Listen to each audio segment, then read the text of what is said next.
Subhanallah walhamdulillah wala ilaha illallah wallahu akbar. Kembali lagi di Tablik Akbar spesial Isra Mi'raj 1432 Hijriah. Allah Subhanahu wa taala berfirman, A'udzubillahi minasyaitonir rajim, ya ayyuhalladzina amanu ista'inu bis-sabri was-salah. Di saat kita dalam posisi sedih, sedang gamang, sedang tidak jelas langkah kemana yang harus kita tuju, tidak lain kuncinya adalah dengan senantiasa bersabar dan dirikanlah salat. Dan peristiwa Isra Mi'raj adalah salah satu peristiwa yang di dalamnya Allah memberikan hadiah terindah untuk kita umat muslim di seluruh dunia, yaitu ibadah salat. Perintah yang lain diberikan oleh Allah kepada Rasulullah, kepada kekasihnya di muka bumi, hanya salat yang diberikan oleh Allah kepada Rasulnya di langit. Untuk berikutnya kami persilahkan kembali kepada Habib Mungzir Al-Musawwa untuk kembali mengupas tentang Isra dan Mi'raj. Kami persilahkan Habib. Alhamdulillah Rabbil Alamin. Terima kasih Ustaz Zaki. Kita lanjutkan lagi.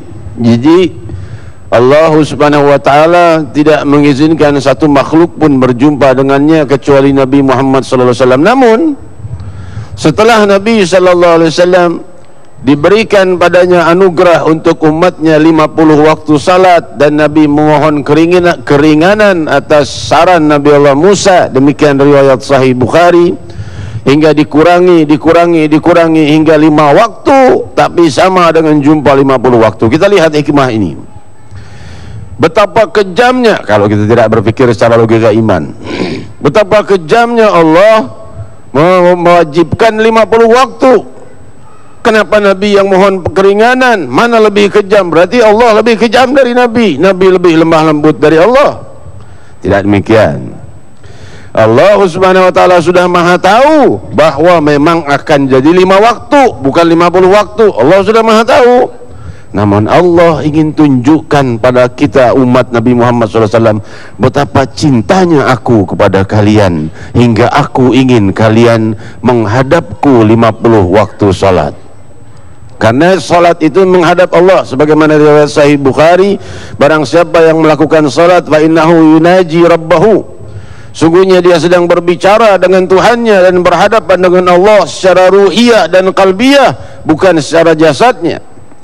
Maka siapa kekasih yang rindu kita jumpa 50 kali sehari? Hanya satu, yang bernama Allah, yang paling mencintaimu. Sebelum kita lahir, Allah Maha Tunggal yang menciptakan kita dari sebutir sel hingga menjadi gumpalan darah, gumpalan daging, lalu lahir ke muka bumi dengan mengatur setiap sel. Miliaran sel itu diatur tugasnya masing-masing. Kerangka tubuh yang menjadi sel tulang, sel kulit, sel darah, sel mata, kesemuanya diatur. Siapa yang mengatur dan mengasuhnya? Allah. Dan Allah minta kita 50 kali, tapi Allah lebih lembut lagi. Ya sudah, 5 kali, tapi 50 kali pahalanya. Jadi salat itu adalah tanda cinta Allah kepada kita, panggilan cinta Allah kepada kita. Pantas kalau Allah murka dan cemburu kalau seandainya hamba yang dicintainya, yang diciptanya dari tiada, lalu hambanya tidak mau mendekat kepadanya dengan perjumpaan ruhiyah dan qalbiyah dengan Allah, yaitu salat.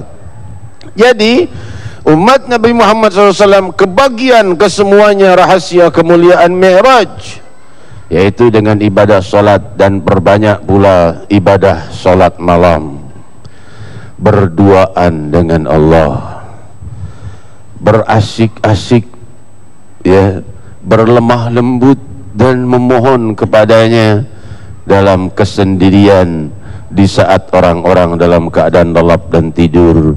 Di saat itu ambillah beberapa menit untuk kau hanya berduaan dengannya, memohon, meminta. Dan saat itulah Allah Subhanahu wa taala sangat mendengar doa-doa dan seruan-seruan kita. Saudara-saudariku yang memuliakan, kesimpulan daripada apa yang saya sampaikan ini adalah ingatlah undangan cinta Allah, yaitu salat. Dan inilah makna Isra wal Mi'raj Nabi Muhammad SAW dari ribuan makna lainnya Demikian, sebentar lagi kita akan berdoa bersama. Silakan Ustaz Zaki. Baik, Habib, ada satu hal lagi mungkin, bahwa sholat itu adalah sesuatu yang wajib dilakukan oleh setiap muslim. Namun permasalahannya, berapa banyak orang yang sholat jalan, maksiat juga jalan. Nah, bagaimana nih Bib, agar sholat kita tuh benar-benar mampu kita dirikan, sehingga tidak hanya gerakan sholatnya yang betul, tapi juga akhlak kita menjadi mulia di tengah-tengah masyarakat. Silakan Habib. Jadi jawabannya sudah jelas. Ya, Allah Subhanahu wa taala berfirman, "Inna sholata tanha 'anil fahsya'i wal munkar." Jadi banyak pertanyaan juga Ustaz Zaki, juga di forum website ya, www.majlisrasulullah.org. Itu sudah lebih dari 15.000 pertanyaan yang dijawab. Banyak pertanyaan yang seperti ini, kenapa kalau saya walaupun saya tetap sholat tapi maksiat tetap jalan, atau orang lain sholat tetap maksiat? Justru jawabannya pada ayat itu, inna salata tanha 'anil fahsya'i wal munkar. Jangan bingung kalau kalian tidak bisa meninggalkan dosa. Cukup sempurnakan sholatmu, Allah yang akan mencabut keinginanmu untuk berbuat dosa. Itulah jawabannya. Kadang-kadang orang membalik maknanya, percuma kamu sholat maksiat terus. Bukan itu, justru sebaliknya. Dengan menyempurnakan sholatmu, itulah nanti keinginan burukmu dicabut oleh Allah Subhanahu wa taala. Jadi kalau kita merasa masih banyak dosa, gak usah repot-repot, sempurnakan sholatmu. Dosa perbuatan-perbuatan hinamu akan dijauhkan keinginannya oleh Allah yang maha menciptakan keinginan di hati kita. Demikian Ustaz Zaki. Silakan Habib, kemudian ada sebagai pertanyaan terakhir ini Bib, bahwa inna salata tanha 'anil fahsya'i wal munkar. Bagaimana dengan keadaan bangsa kita? Apakah mungkin sholat kita yang perlu diperbaiki dari diri masing-masing, atau seluruh Indonesia harus mengintrospeksi sholatnya Bib? Ya, di dalam hal ini tanggung jawab para da'i dan juga tanggung jawab orang yang telah melaksanakan sholat untuk mengenalkan makna sholat itu. Karena sholat itu, waduh, waktunya tinggal 1 menit lagi.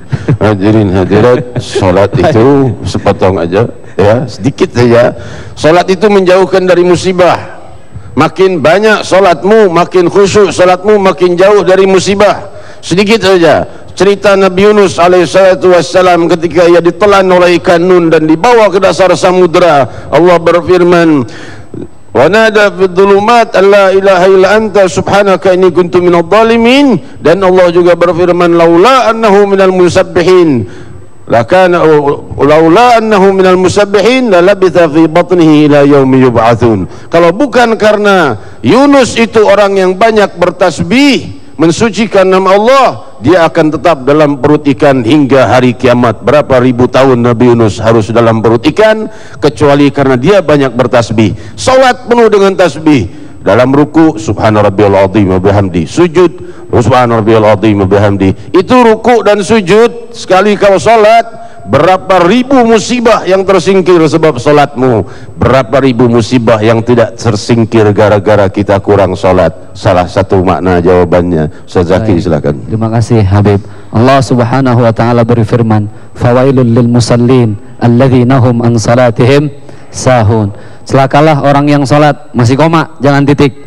Orang yang salatnya bagaimana? Orang yang sekedar mendirikan salat tapi tidak mampu melaksanakan manfaat dari salat tersebut dalam masyarakat. Baik, dalam segmen nanti kita akan berdoa bersama-sama bersama Habib Muhzir Al-Musawa tentunya. Jangan kemana-mana, tetap di Tablik Akbar spesial Isra Mi'raj 1432 Hijriah. Ya Arhamar Rahimin, Ya Arhamar Rahimin.